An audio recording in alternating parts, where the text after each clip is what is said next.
هو اصلا الشخص ده قالك الكلمه المستفزه دي ليه؟ ما عشان تتعصبي وعشان تتضايقي وتزعلي، وكمان ممكن يوصلك انك تتخانقي معاه وتقولي كلام تندمي عليه بعد كده. السلام عليكم ورحمه الله وبركاته، عاملين ايه؟ يا رب تكونوا بخير. جايه النهارده اتكلم معاكم عن حاجه بقالي فتره بطبقها وبجد حلوه جدا، حاجه اسمها فن الاستعباط. تسمعوا عنه وتعرفوه ولا لا؟ بكل بساطه جايه من الكلمه هو انك بتستعبطي.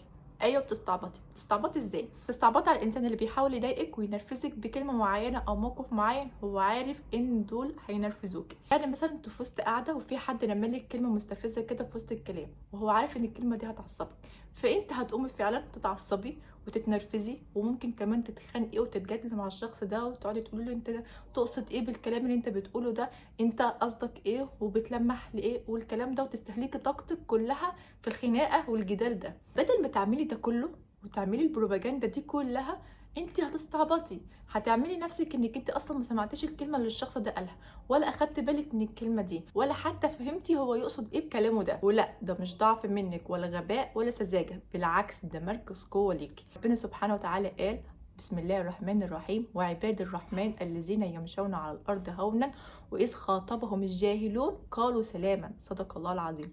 شايفه الكلام وشايفه الحكمه، انك انت مش لازم تردي على كل كلمه تتقالك، ولا لازم تعملي رد فعل على كل فعل يحصل لك. بالعكس، ساعات السكوت والصمت بيكون احسن رد للشخص اللي قدامه.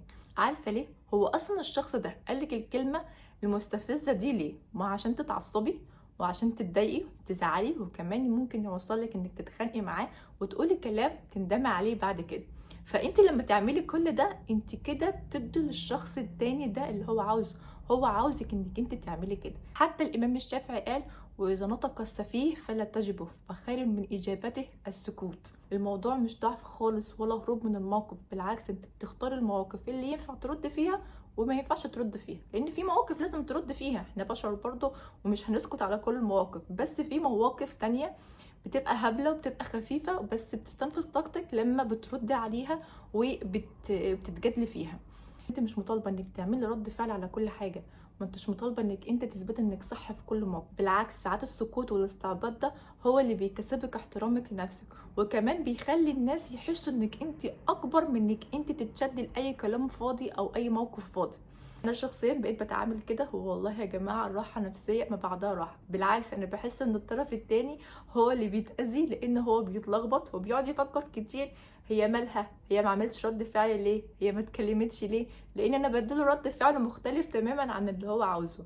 فراحتك مش انك انت تثبتي انك انت قويه في كل مره، او انك انت مفيش منك ولازم تاخدي حقك اول باول خالص. ساعات كتير قوي راحتك بتكون في انك انت تاخدي الامور ببساطه وتطنشي عشان تعيشي حياه اهدى واسلك من كده بكتير. فخدوها بس مني كده وجربوا انكم تستعبطوا وقولوا لي النتيجه، وقولوا لي دلوقتي انتوا من الاشخاص اللي بتاخد رد فعل فورا ولازم تجيب حقها، ولا بتستعبطوا وتطنشوا. اخر الفيديو لو عجبكم ما تنسوش تعملوا لايك وسبسكرايب عشان يوصلكم كل جديد. والسلام عليكم ورحمه الله وبركاته.